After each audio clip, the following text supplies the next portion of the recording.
자, 오늘 우리가 나눠볼 이야기 바로 이 책에서 시작해볼까 합니다. 프랜시스의 인간의 번영을 위한 수학이라는 책이에요. 여러분, 수학하면 뭐가 제일 먼저 떠오르세요? 아마 계산, 공식, 아니면 지긋지긋했던 시험? 그렇죠. 뭔가 딱딱하고 차갑고 어떨 땐 좀 무섭기까지 한 과목. 보통은 다들 그렇게 생각하죠. 우리가 흔히 생각하는 수학은 왼쪽에 보이는 저런 칠판 속 빽빽한 공식 같은 거잖아요. 정말 건조하죠. 하지만 사실 수학의 진짜 모습은 오른쪽에 있는 저 식물 속에 숨어있는 피보나치 나선 같은 거예요. 그러니까 우리 주변 자연의 아름다운 패턴, 그 질서 속에 수학이 있다는 거죠. 그런데 만약에 말이죠, 수학의 진짜 목적이 우리를 더 잘 살게, 더 번영하게 만드는 거라면 어떨까요? 이게 바로 오늘 우리가 파고들 핵심 질문입니다. 수학이 그냥 문제 푸는 기술이 아니라 우리 삶을 더 충만하고 의미 있게 만들어주는 활동이라면요. 정말 놀랍지 않나요? 이런 놀라운 생각에 대한 증거가 정말 상상도 못할 곳에서 나타납니다. 한 사람의 이야기를 통해서 말이죠.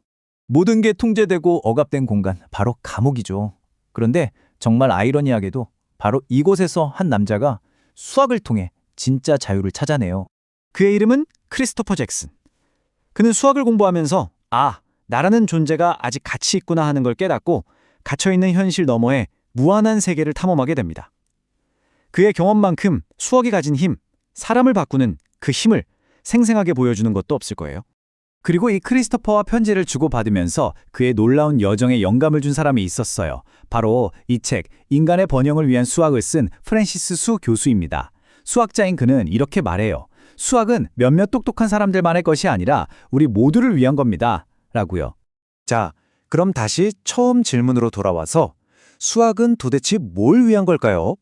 이 질문의 답을 찾기 위해 프랜시스 수는 수학이 우리 인간의 가장 깊은 욕구를 어떻게 채워주는지 파고들게 시작합니다. 저자는 이렇게 봐요. 우리 인간은 누구나 아주 근본적인 갈망, 그러니까 욕구를 가지고 태어난다는 거죠. 그런데 진짜 놀라운 건 수학이라는 활동이 바로 그 욕구들을 채워준다는 사실이에요. 그가 말하는 인간의 기본 욕구는 크게 5가지인데요. 바로 탐험, 아름다움, 정의, 놀이, 그리고 사랑입니다. 자, 그럼 하나씩 살펴볼까요? 먼저 탐험이에요. 우리에겐 뭔가 새로운 세계를 발견하고 이게 뭘까 하고 이해하고 싶어하는 그런 본능적인 욕구가 있잖아요. 수학이 바로 그런 탐험을 가능하게 해줘요. 몸은 갇혀 있어도 우리 마음만큼은 보이지 않는 무한한 세계를 마음껏 날아다니게 하거든요. 아까 그 크리스토퍼가 감옥에서 자유를 느꼈던 것처럼요. 어떻게 보면 수학은 우리 정신을 위한 최고의 탐험 도구인 셈이죠. 두 번째는 아름다움에 대한 갈망입니다. 우리는 어떤 패턴이나 조화, 그리고 뭔가 딱 떨어지는 우아함 같은 걸 볼 때 막 희열을 느끼잖아요. 예를 들어 엄청 복잡해 보이는 문제를 아주 간단하고 우아하게 풀어냈을 때 그 기분, 마치 숨겨져 있던 보석 같은 시 한 편을 딱 찾아낸 느낌이랄까요? 수학의 구조나 해법 안에는 바로 이런 심오하고 놀라운 아름다움이 숨어 있는 거죠. 자, 세 번째는 이게 좀 의외일 수 있어요. 바로 정의입니다. 우리 모두 공정하고 올바른 걸 추구하잖아요. 수학적 논리가 바로 그 기준을 제공해줘요. 어떤 감정이나 편견에도 휘둘리지 않는 객관적인 기준 말이죠. 예를 들어서 어떻게 하면 모두에게 공평한 투표 제도를 만들 수 있을까? 아니면 요즘 문제되는 인공지능 알고리즘이 혹시 편향되진 않았나? 이런 걸 분석할 때 수학은 정말 강력한 도구가 됩니다. 더 정의로운 세상을 만드는데 쓰일 수 있다는 거죠. 자, 그럼 이제 관점을 좀 바꿔볼게요. 수학이 뭔가에서 수학이 우리에게 어떤 영향을 미치는가로요. 단순히 지식을 쌓는 걸 넘어서 수학이 우리의 인격, 그러니까 미덕을 길러준다는 이야기입니다. 생각해보세요. 어려운 수학 문제 하나 붙잡고 끙끙 앓는 과정, 그 자체가 끈기를 길러주는 최고의 훈련 아닐까요? 절대 포기 안 하고 끝까지 답을 찾아갔던 크리스토퍼 잭슨의 이야기가 바로 그 증거죠. 수학을 하는 행위 자체가 우리를 어떻게 단련시키는지를 정말 잘 보여주는 사례입니다. 그렇다면 이런 좋은 생각들을 우리 학교, 교육 현장에는 어떻게 가져올 수 있을까요? 지금 우리가 하고 있는 수학 교육 방식이 과연 최선인지 한번 질문을 던져봐야 할 때인 것 같습니다. 왼쪽이 우리가 익숙한 전통적인 수학 교육이에요. 오로지 정답만 중요하고 틀릴까봐 두려워하죠. 그냥 기계처럼 공식을 외우고요.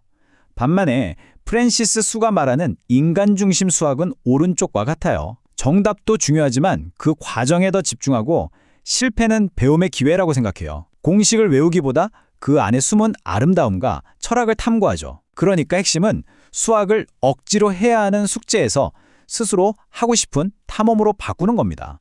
자, 이제 이야기의 범위를 개인에서 사회 전체로 한번 넓혀보겠습니다. 크리스토퍼의 이야기가 단지 한 개인의 이야기가 아니라 우리 모두에게 주는 더 큰 교훈은 과연 뭘까요? 우리가 사는 지금 이 시대, 정말 AI와 알고리즘의 시대라고 할 수 있잖아요. 이럴 때 매스 리터러시, 그러니까 수학을 읽고 이해하는 능력은요, 그냥 좋은 직업을 갖기 위한 스펙이 아니에요. 오히려 세상을 제대로 살아가기 위한, 윤리적인 시민이 되기 위한 필수 교양 같은 거죠. 왜냐하면 알고리즘이 어떻게 돌아가는지 알아야 이게 과연 공정한가? 라고 질문이라도 던져볼 수 있고, 그래야 더 나은 사회를 만들 수 있으니까요.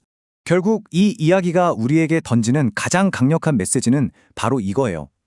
만약에 그 차가운 감옥 독방에서도 수학이 꽃을 피울 수 있었다면 그건 어디서든 누구에게나 꽃 피울 수 있다는 뜻이 아닐까요? 수학은 더 이상 몇몇 천재들의 전유물이 아닙니다. 우리 모두의 존엄성, 자유, 그리고 정의를 지켜주는 아주 보편적인 힘의 원천이 될 수 있다는 거죠. 마지막으로 여러분께 이 질문을 한번 던져보고 싶습니다. 만약 우리 모두가 수학을 딱딱한 숫자나 공식이 아니라 새로운 세상을 탐험하고 아름다움을 발견하고 또 더 나은 나와 우리 사회를 만드는 가능성으로 바라본다면 어떨까요? 어쩌면 그 작은 생각의 전환 하나가 여러분의 세상, 그리고 우리의 세상을 완전히 바꿔놓을지도 모릅니다.